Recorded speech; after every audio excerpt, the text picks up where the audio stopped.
Welcome back to Your Digital Guide, your ultimate destination for tech tips and tricks. In today's video, we will explore the step-by-step process of removing your credit card from TikTok.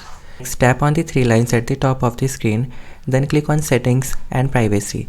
Now within the Security section, locate and tap Balance.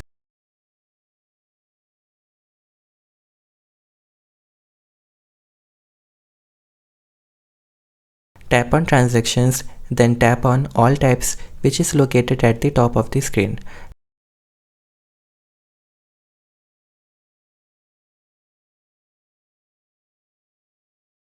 Now click on Withdrawal.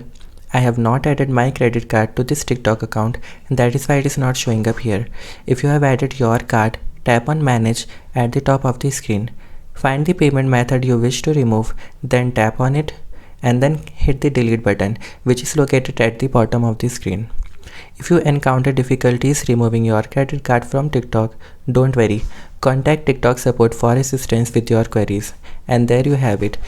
Please give this video a thumbs up and subscribe to Your Digital Guide for more tech tips. Until next time, take care.